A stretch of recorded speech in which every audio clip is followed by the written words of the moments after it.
তোমার জন্য দুটো ইট পেতে রাখবো নাকি বন্যা? তুমি আর কি মারছো? দেখো পলা,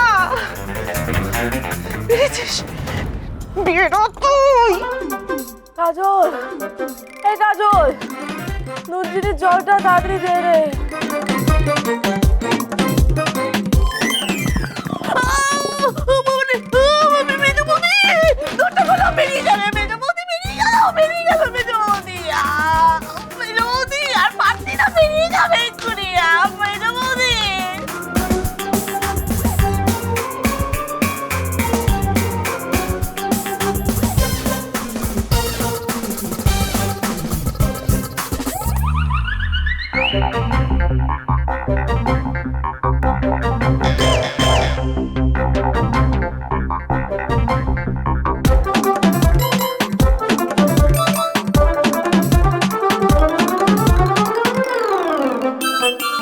বুবাই, আমি যেটা ভাবছি তুইও কি সেটাই ভাবছিস?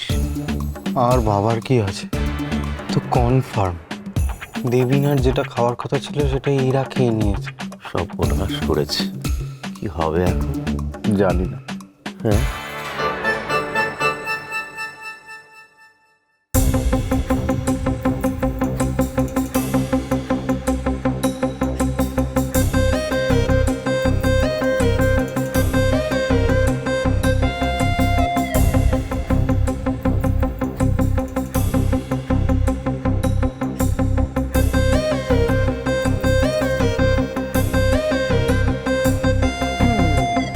কি ব্যাপার, কি হয়েছে তোমাদের? হ্যাঁ, মা? পেট ছেড়েছে। হ্যাঁ মানে ওদের পেট ছাড়েনি, মানে পেটই ওদের ছেড়ে বোধহয় একেবারে চলে গেছে। খুবই কাহিল অবস্থা। মানে তিনজনেরই একসাথে? হ্যাঁ, মানে ফুড পয়জনিং হলো না তো? কি খেয়েছিলে তোমরা? যা খেয়েছিল ওরাই খেয়েছিল। এই খাবার খেলে আমার কি অবস্থা হতো ভাবুন তো স্যার।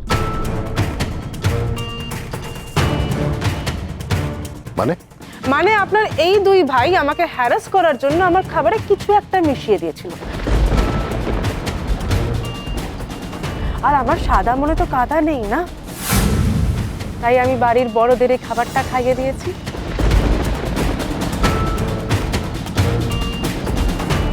আর ওনাদের অবস্থা দেখুন, হাতের জলই শুকোচ্ছে না।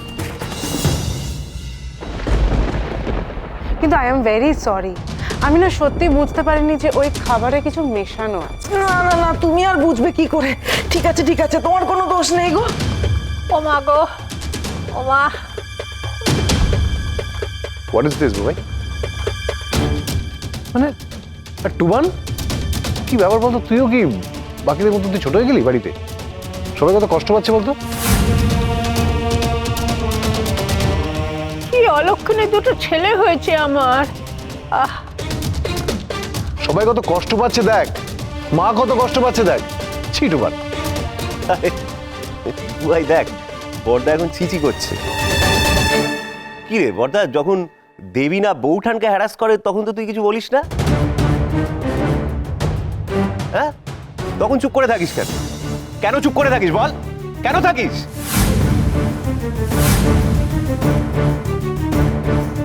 ভাগ্যিস আমি খাবারটা খাইনি। আপনাদের এত ভালো ব্যবহার দেখেই আমার কেমন একটা সন্দেহ হয়েছিল যে ওই খাবারটায় কিছু একটা তো মেশানো আছে। তাই আগে আপনাদেরই বাড়ির লোকেদের খাবারটা খাইয়ে দিয়েছি। বাহ, তোমার যখন সন্দেহই হয়েছিল যে খাবারে কিছু মেশানো আছে, তাহলে তুমি মাকে খাবারটা দিলে কেন? হ্যাঁ বড়দা দেখ, আমরা নয় ভুল করেছি, ও কিন্তু জেনে বুঝে মাকে অসুস্থ করেছে। তুই এর বেলা কিছু বলবি না? তুই কি এখনো চুপ করে থাকবি?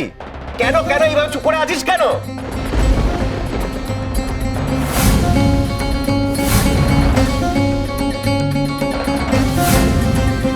কিরে বড়দা, বল, চুপ করে আছিস যে, বল।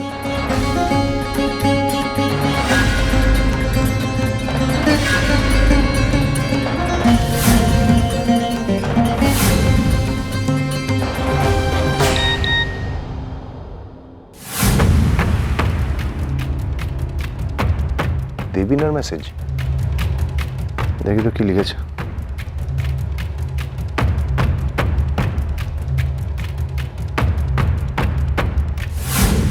সব জেনে গেছে বলে তুমি কি ভেবেছো সমরেশ সেনগুপ্ত তুমি বেঁচে গেলে? না গো, আমি তোমায় বাঁচতে দেব না, আবার মরতেও দেব না। বেশি বাড়াবাড়ি করলে আমার আর তোমার অন্তরঙ্গ মুহূর্তের ভিডিওগুলো তোমার নতুন কলেজের প্রিন্সিপাল, কলিগ, প্রফেসর আর নতুন ছাত্রছাত্রীদের মধ্যে ছড়িয়ে দেব।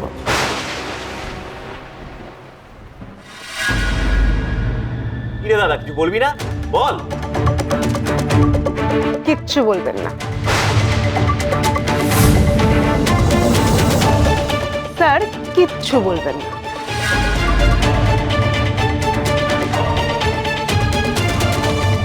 দাদা, দাদা, কি অদ্ভুত তো। উল্টে দেখো, পাল্টে গেছে। বর্দা পাল্টে গেছে।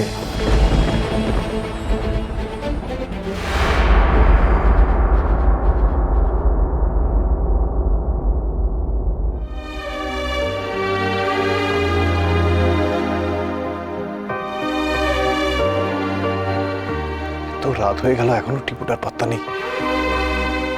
এতবার ফোন করছি, একটাবার ফোনটাও ধরছে না, কল ব্যাকও করছে না।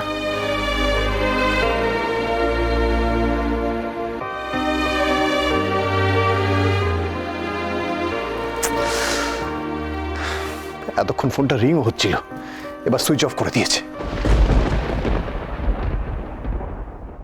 টিপু, তোর বাবার উপর এত রাগ, এত ঘেন্না? যেই বাবাকে আমি ভগবান মনে করতাম, সেই বাবা ভগবান বলে মনে করতাম মানে আমি এখন আর ভগবান মনে করি না।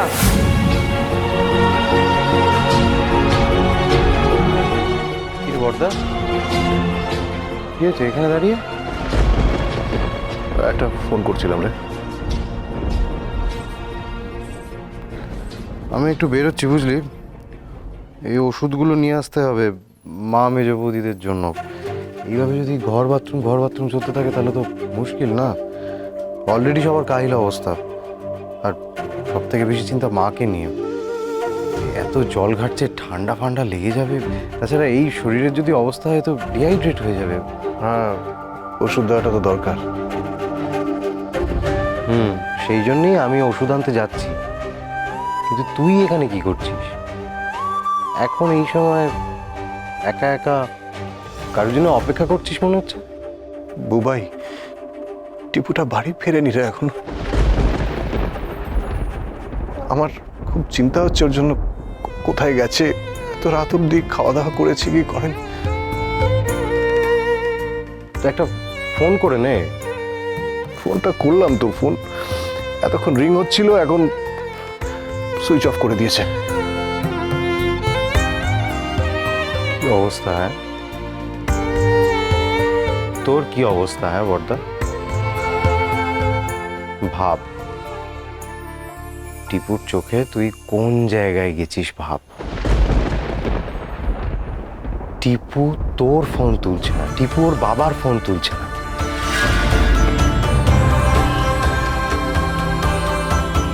কিন্তু এখন এই সময় এত রাতে টিপু গেলই বা কোথায়? ফোন বন্ধ। এদিকে বরফিও বাড়ি ফেরেনি, সেই মন্দিরে গেছে। ওই বাড়ির ছেলে বাড়ি ফেরেনি, আর তুই ওই মেয়েটার কথা টানবি? আরে তো টানতে হবে না, টানবই তো। টিপু যেমন বাড়ির ছেলে, বরফি তো ওর বউ, এই বাড়ির বৌমা, আমাদের বাড়ির মেয়ে। আমাদের বাড়ির মেয়ে বাড়ি ফেরেনি, টানবো না? কি বলছিস? তোর তো দেখছি বাড়ির ছেলের থেকে ওই বাইরের মেয়েটার প্রতি বেশি চিন্তা। এদিকে টিপু এত রাত অব্দি বাইরে ঘুরে বেড়াচ্ছে, খাওয়া দাওয়া করেছে কি করেনি একবার চিন্তা হয় না তোর? দেখ, এখন তো ভেঙে পড়ে কোনো লাভ নেই, তাই না? টিপুর জায়গায় যদি আমি থাকতাম তাহলে আমিও কিন্তু বাড়ি ফিরতাম না, বাড়ি ফিরতে চাইতাম না। আমি তবে সহজ